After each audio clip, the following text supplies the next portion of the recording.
Hello and welcome to Türkiye Talks. After a break because of the earthquake, now we came back to our original regular programming.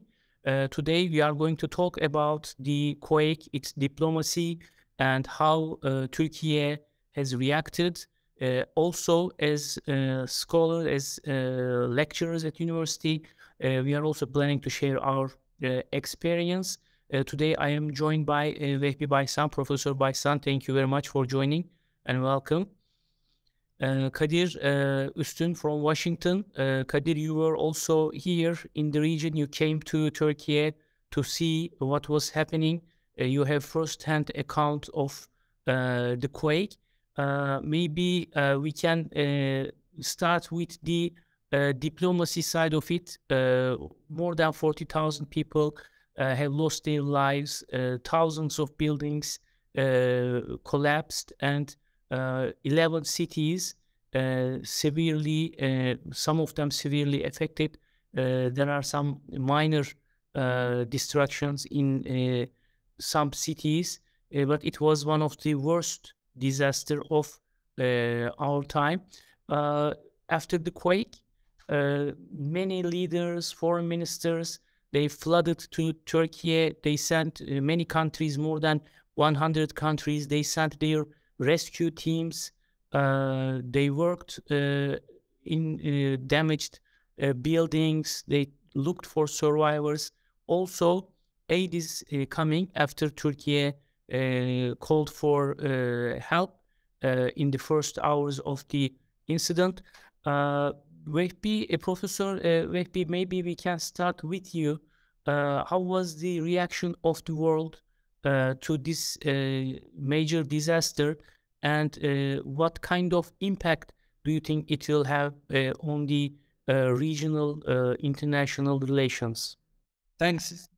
I think the swift response of international community was quite valuable.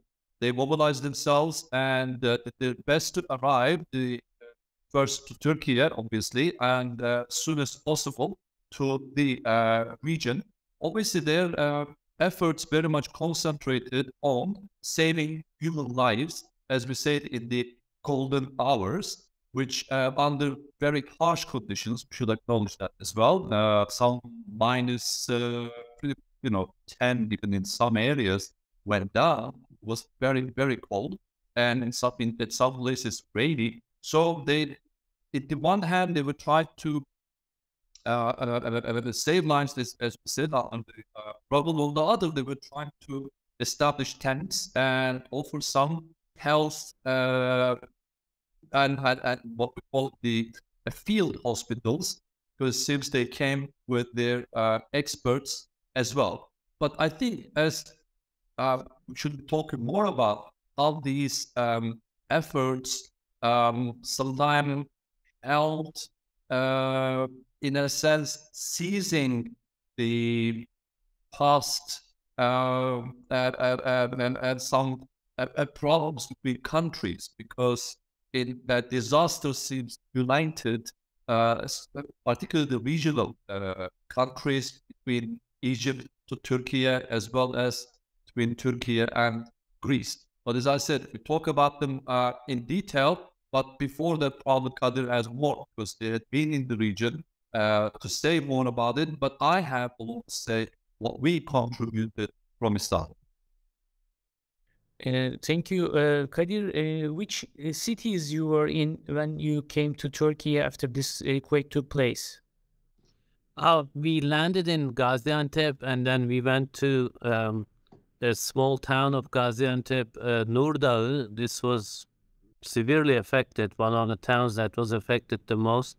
And then we went up to Kahramanmaraş and also Hatay. So total of 2 days, but we got to see 3 major locations that were affected the most. Unfortunately, logistics was very difficult to get to some other towns. And, you don't want to be in the way of efforts. Still at the time, search and rescue efforts were still ongoing, and there was a huge amount of destruction. It was really, really difficult to describe, to be honest. But you know, I said it in another recording of Times of Türkiye when we were recording from the region, that people really responded in a big way. There was so much resilience on the ground. So many people were running around trying to help with anything. We talked to a lot of people. They had been there for 10 days and they were running around trying to help with everything. 10 days, maybe a week, a little more than a week. It's all blurry now because of the travel back and forth. But it was really amazing. And then, of course, the international response was amazing too. Like you said, more than 100 countries. We've seen teams from several different countries. We've seen Jordanians. We saw Chinese, Russian teams. We saw other international groups on the ground that were trying to not help only with search and rescue, but other things as well.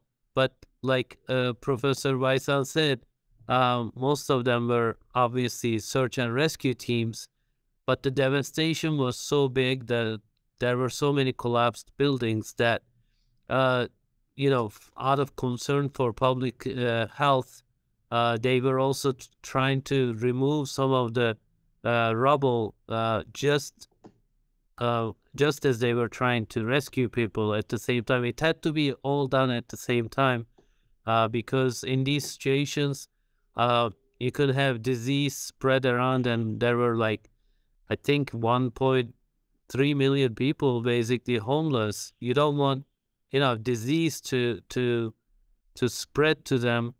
And I think there were enough, luckily that hasn't transpired. You know, Turkish government was there, ministries, that Turkish municipalities from all sorts of cities from all around the country. And there was a huge mobilization. It's really difficult to describe, but we should thank the, you know, international community as well for their response, you know, from all the way from Afghanistan, Pakistan to Greece to Europe, NATO countries, United States. So everybody tried to help. The majority of the work rebuilding is going to be very difficult and challenging. It's going to take time because the damage is immense. The cost is immense. It's going to take a long time, but luckily we have a state structure in Turkey that is well organized in all cities. Of course, the magnitude, the scale of this thing was so big. Any government would find it very hard to reach places, bring aid as soon as possible, you know. So there were many difficulties on the ground. Those are acknowledged by the government officials as well, including the president. But I hope that, you know, it will, the country will recover soon, and then, you know, now there's huge awareness that should have been there all along. This is a collective failure, to be honest. As Turkish citizens, as people of the country, after the 1999 earthquake, people for about a decade or more, they were very careful about, you know, construction codes and everything. But over time, I think, you know, that there was a bit of a, I don't know how to describe it, but slacking off, let's say. So those kind of, let's say, insistence on building quality and, you know, constructing things according to the code, having safety regulations, safety checks in a serious way, that will be the new construction culture in Turkey. I hope that it will help transform that construction culture in Turkey, and there will be much safer buildings built in the future. Sorry to make this long, but one last thing. I mean, the this is an earthquake country. Turkey will always have earthquakes, major ones, and Turkey just needs to be prepared for it. And this has been a very, very costly, painful reminder, unfortunately. But I think I wrote this as well in a piece that the international community really needs to stand by Turkey in the long run, because Turkey has been committed to humanitarian aid over the past 2 decades, so that international response was as a good indicator of how much Turkey has been active on this front in past disasters around the world. Sorry I made this too long, but I think we're thankful for the international help. We just hope, I hope it continues, and then I also hope Turkey actually continues its humanitarian foreign policy outlook as well, because in the face of these disasters, you can't just deal with them as a nation on your own. You need help. Sure. Also, I thank you very much for this explanation. I myself also visited the Kuwait hit area. It's really the scale of the disaster is so big, and no one, I think, expected such a big, two, maybe according to some sources, 3 earthquakes, which were bigger than 7.4. So it was devastated. I mean, it was so big. I walked in Hatay, city of Hatay, for 3 kilometers, and I've seen only one building which was not harmed. So you can imagine the impact. As you said, international community was quick to respond.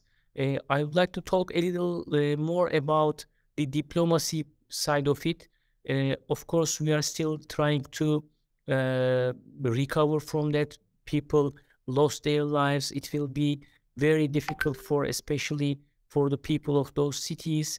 I mean, as you said, in such a big crisis, in such a big natural disaster, you expect the neighboring city to rush the region to help the survivors. But imagine 11 neighboring cities were affected, and even the rescuers themselves were under the rubble in some cases. After the quake, we have seen foreign ministers, as you mentioned, Kadir, the Greek foreign minister, for example, came. The United States Secretary of State visited Turkey, and he also traveled to the quake area, and he, by firsthand, he saw what has happened. We have seen US, Pakistani, Azerbaijani, Israeli, Spanish rescue teams, around 100. But the visits of ministers were important. And before this quake, I remember, we all know, Turkey was in competition with many of those countries, especially the Greeks. We have still problems with them. And also Turkish-US relations are not in their best times. Professor Vetbi, what kind of result do you think this quake diplomacy will help these countries to review their relations and a little bit maybe tone down the differences? Well, I believe it's going to be a catalyst, and hopefully will produce good results, especially the regional countries. But here, I think it's worth mentioning the quake did not only hit Turkish territories, but also caused magnificent damage in Syria, especially northwestern parts, including Aleppo and especially Afrin. And we know that the death toll exceeded 6,000. I don't know what official numbers corresponds to the actual ones, because although Turkey had much better facilities, as you both described, than reaching to the area and aid reaching, even rescue teams reaching the victims who were under tons of rubbles. It was not very easy. Those roads, bridges all got damaged, even at some point, but they were quick to repair the Hatay airport. Let's remember all this.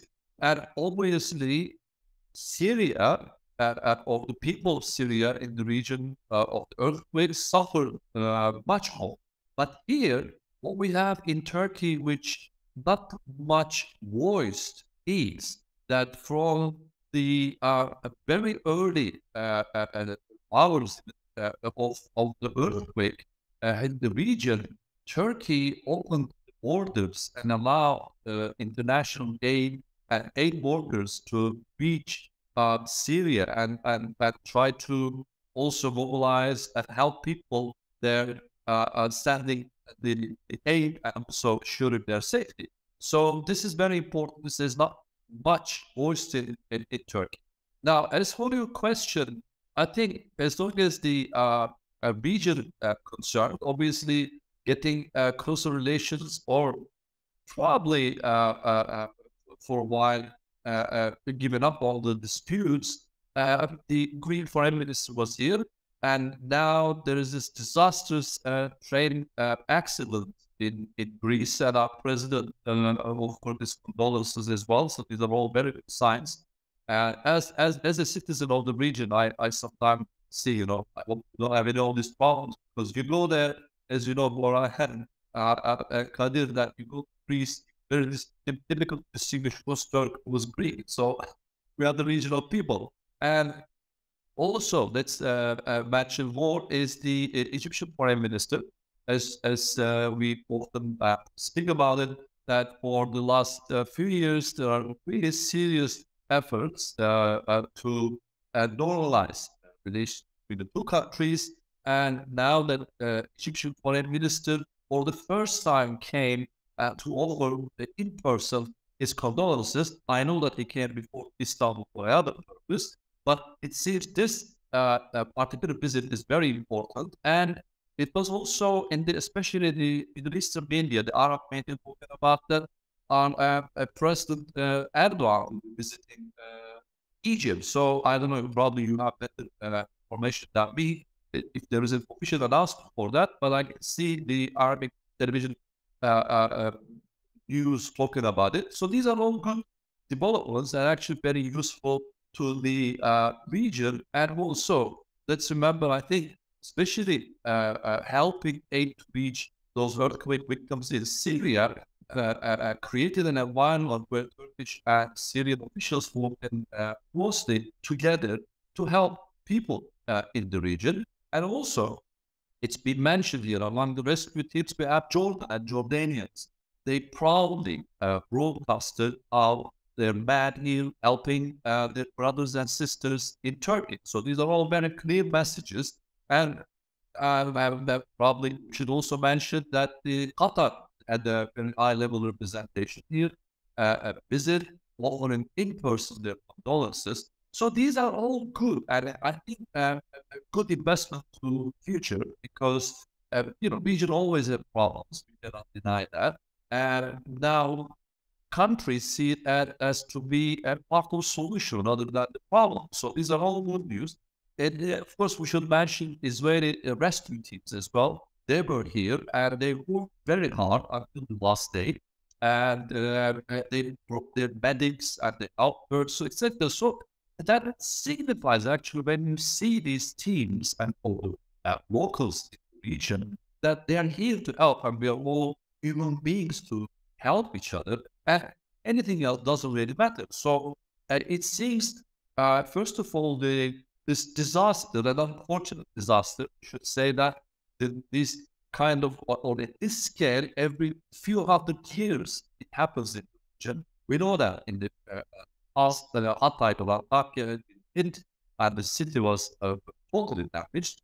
But nobody would expect it at this scale, especially in that region, and letting almost 11 cities to be badly hurt, we were all is concentrating that would happen in Istanbul, because there is this fault line, northern Anatolian fault line, very live, and I was sticking. So this came as a great shock to the nation, but it was also, and at the same time, a wake up call, as you mentioned, that now building, we say facilities or will be probably much more tighter now. But having said that, we all know when the experts come and talk about it, the regulations are there.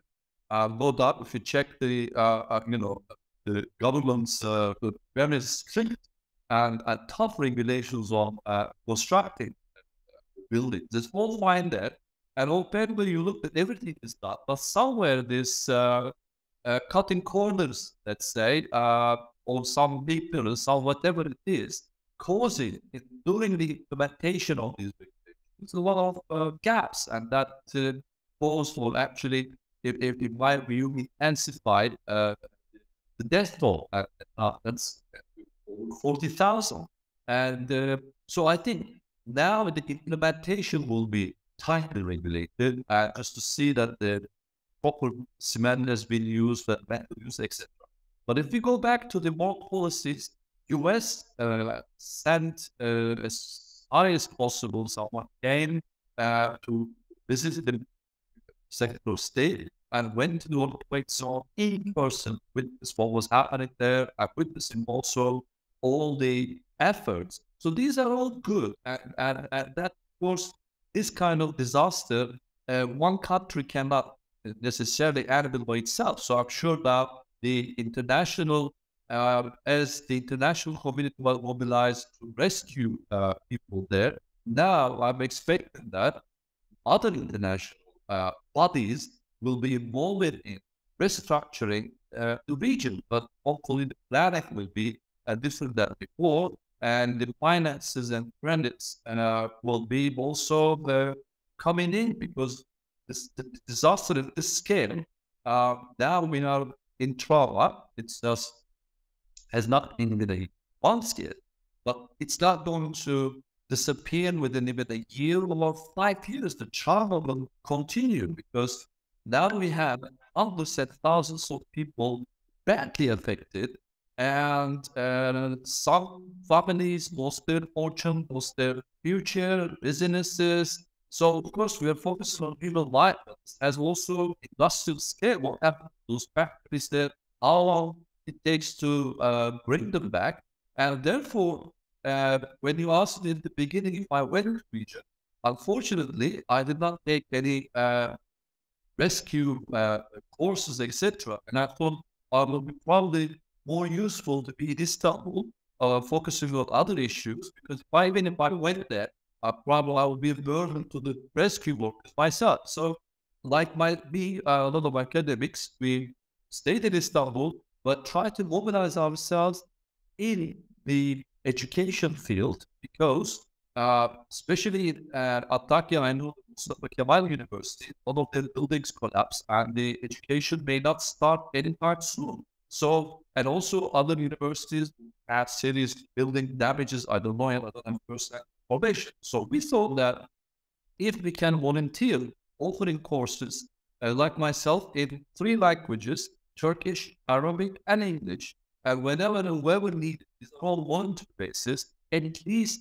by using online facilities, we will offer some courses or allow students to join in our courses with no fee, and let them continue their education. This is extremely important, because in the region, they're talking about over 13 million people affected. So that's really a serious amount. And imagine, let's say, 10% of them just youngsters at higher education or very higher education. If you're looking into over 1 million people, they really need help, because if they cut off or if they drop out from their higher education, probably they can never get back, and that will jeopardize their future.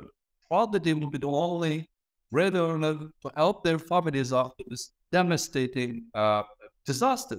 So we're offering helps like this. In addition, what if you allow me, I'd like to also say here is that on the other channel, we're offering help counseling that are best for friends, but also allowing them, again, on a voluntary basis to help advise them on their future career. And if we can use our own network to help them draw their path as well. So I just wanted to mention this because that's also part of relief efforts.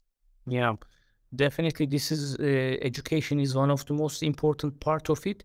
Kadir, maybe you can also talk about that, but I'd like to ask you the same question, especially since you live in the US. Maybe you can tell a little bit more about how it was perceived and what kind of diplomatic openings we should expect, if we should actually. What was the meaning of the visit of Blinken to the region? Do you think this is important? This is something that we should highlight, or it's just another visit? Also, the Greek foreign minister's visit. Do you think this will help easing the relations between the two countries? Well, I think, it was important for the US, NATO, Greece. Greece is a NATO country, to show their support to Turkey and also offer help and aid and everything. And the visits, of course, it allows, friendly countries,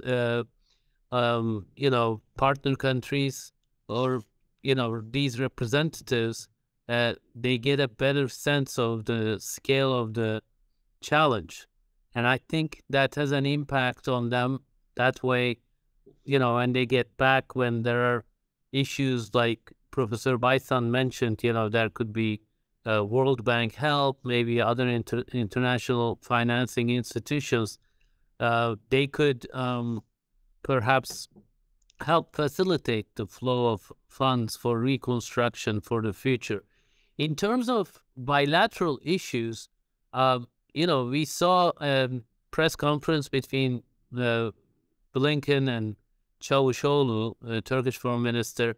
In that, we didn't see, harsh words, but we did see a repeat of the positions on some of the hardcore sort of issues between the two countries, including the YPG-PKK, F-16 sales, others. So I think this kind of diplomacy definitely helps improve the sort of lack of, helps build mutual trust, because that's been one of the problems in the US-Turkey relationship, that there is kind of mistrust from due to a number of issues that have festered over the past many years now. So it can help kind of reframe it in that way, how these countries must remember each other as allies, friends. They need to work together. Turkey did that for the United States at the beginning of the pandemic. Remember, the United States couldn't even procure masks and PPE. And Turkey was able to provide some humanitarian aid to more than 100 countries. I don't remember the exact number, but Turkey, didn't just save sort of medical equipment, medical materials for itself, but actually helped countries like Italy and many others around the world, including the United States. So in times of humanitarian crises, these countries need to do the best they can, and it definitely helps that country's diplomatic profile. In terms of resolving the issues, perhaps we should be more realistic, because some of them touch upon hardcore security issues. But even there, like Professor Baisan mentioned, so many Syrians were affected, and across the border. Turkey opened its borders for international aid to flow into northwestern Syria. This is, I mean, Hatay is the most affected city, and it's right along the border. And that earthquake impacted Syrians as well, the refugees and internally displaced people. And so international help, part of the U.S. help was directed towards Syria as well. But again, it needed facilitation on the part of Türkiye to help allow the aid to come in and move into these areas. So again, we go back to the same message. When there are these catastrophes, it doesn't recognize borders, right? Pandemic or earthquakes or, forest fires. Countries need to run to the aid of one another, and there should not be political considerations. And it definitely helps change the conversation, right? We were maybe months ago, you and I were talking about potential conflict between Turkey and Greece in the Aegean Sea because tensions were high, and there were things that impacted also the U.S.-Turkey relationship. Now we're not talking so much about that because, there are much bigger challenges right now. That issue doesn't go away for sure, but it becomes countries adjust their perspective, let's say. So, I mean, Professor Baysan mentioned some of the things they're doing at the level of education, and we need to be mindful of this kind of challenge. Is a very big challenge economically, socially, in terms of education. There will be repercussions, reaching far out to maybe next, 3, 5, 10 years. It's going to impact a whole generation. Millions of people had to leave this region. Some of them will go back. Some of them are in tent cities. They're basically homeless, more than 1 million people on the ground.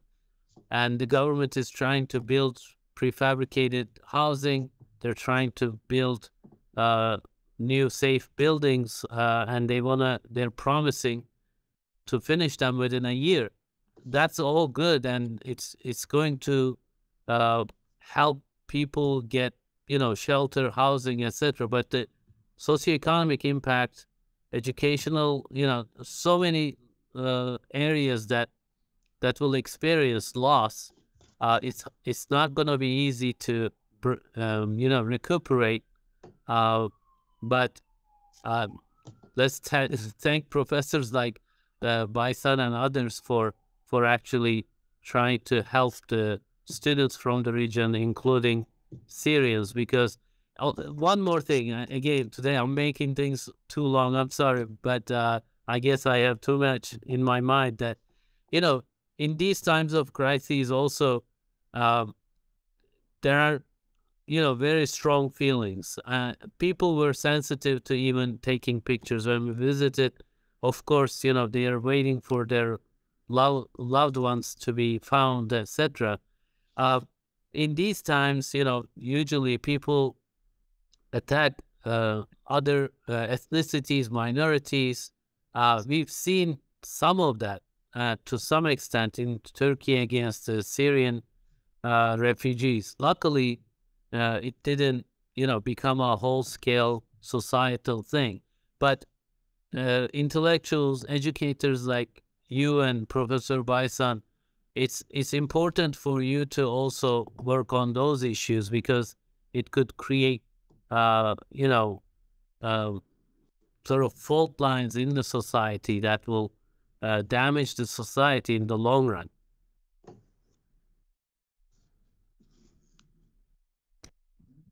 Yeah, before we close, I'd like to talk shortly, briefly about the elections.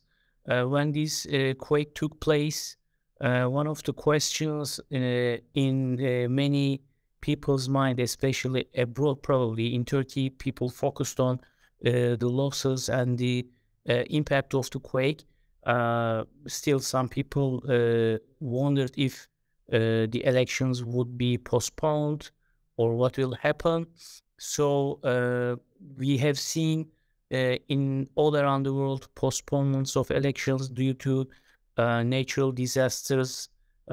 Even in the United States, after the tornadoes, we have seen a couple of months of delays in some elections in Europe, elsewhere. But this week we know that Turkey will also held elections, and we'll focus on reconstruction. Professor Nurettin, do you have anything to say about that? Because I think this is important. It's a sign of Turkey's commitment to democracy and having elections even under these circumstances. I think this is an important decision. What do you think about that? Well, absolutely. But Bora, would you allow me just to add a few words on what Kadir said about, because this education should be emphasized, that we are trying to spread it, because it kind of when you have such a great tension in anywhere after this kind of disasters, you would find those are not necessarily from the region or from the area become victimized. But here it was handled at the highest level and very seriously, and they did not allow this to happen. And they made sure, officials made sure that the aid would reach not only people became the victims of earthquake in Syria, but also in Turkey. So the discrimination was very much the great effort tried to be avoided. And I just want to add this, and it will be like a kind of advertisement. But here in Istanbul, I'm trying to establish a platform where culturally, let's say, from the literature to music to concerts and theaters, we're trying to bring all these, how to say, fabric of the society together, where they can find themselves even in their own language, say in Arabic. So both with Arabic-speaking brothers and sisters, we're working very hard on this to establish it in Istanbul to be the bridge between East and West. So Europeans also will be coming, and we'll be organizing many events. Now, let's go back to your question. I think, obviously, in people's mind, whether the elections will take place, and another question is, should the elections take place? So that is like, how do you do it? And it is underlying this that elections, as everywhere in the world, would be handled under the international observers, and sit down and follow the procedures. But it seems, as President announced, if I'm not really quoting wrong, that 14 May now, isn't it? It's been confirmed. So the elections will take place, and this is the Turkey's commitment to constitution, because apparently it's very constitutional that it should be done. And this also signals Turkey's capacity and capability of handling nationwide. Let's remember that we're talking about 80 million, over 80 million population, and eligible voters are, quite significant. I don't know the exact number now, but or immediately more is it? So please correct me, both of you. So handling all these in a healthy environment where people would, on their free will, go to the, polls, the boxes, and vote.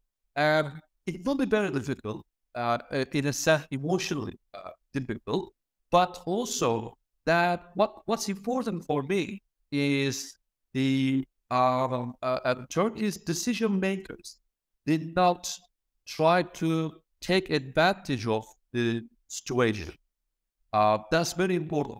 I mean, if they, let's say, some critics are saying they could just postpone the elections and call it off and gain more time and then go back, etc., that would be very possible, and it would be, probably understandable under these circumstances. So they wouldn't have much criticism if they did it in a normal circumstances, let's say. But yet they displayed their commitment to it, and they're going for elections. It is very difficult times when are still the painful memories will be still with us when we go and vote. So for that, I'm quite thankful. I know how difficult it is, how difficult it was to make this decision. But what's important for me, as I said, is they did not want to take advantage of it and use the situation to their own benefit. So I think it's fair and great. Yeah, Kadir, do you have anything to say on that? I mean, originally it was, going to be in May 14. The question was, after the earthquake, these cities are literally, especially city centers, as destroyed. Can you set up, voting booths? There are millions of people who left the region, and a lot of the questions had to do with practical questions, and trying to postpone it within, let's say, another 3 months, perhaps. That was my initial thinking, so that logistics could be a bit more easily arranged. But like Professor Baysal said, I saw in the region there were like thousands of trucks, thousands, tens of thousands of people helping. So Türkiye luckily has a proper state structure that, that sees itself capable of holding elections, even in these regions. Probably, you will have far fewer voters in the region that will have a bearing on the member of parliament elections. But they also said that, they're not going to reduce the number of parliament members from each city, but number of voters will probably be less, because a lot of people moved out of the region. They're staying with their families and friends in other cities, and also the government arranged for them to be able to go to certain cities, Antalya, İzmir, Ankara, Konya, elsewhere. So that will probably have some impact on the parliamentary elections, like number of voters will be fewer, but people will be able to vote for the presidential election wherever they are. I don't know the details of, technical details, what they're thinking exactly, but that's my impression. That's what I've heard so far. But like Professor Baysan said, the government, the state feels itself capable of being able to do the elections despite these conditions, especially those three major cities, Maraş and Adıyaman and Hatay. Those will be the most difficult, but hopefully Turkey will be able to meet this challenge as well. And then, regardless of what happens with the elections and election results, Turkey will have major challenges, like we said, in terms of reconstruction, education, making sure that these people have housing in the short term, and in the long run, many businesses were destroyed. They need to be able to go back and build businesses in their home cities. So there are many challenges waiting for the new government after the elections. So hopefully, Turkey will recover quick and build safe buildings in the years ahead. Kadir, Ustun, thank you very much. Professor Baysan, thank you very much for this. With this, we came to the end of this program. Hope to see you next time.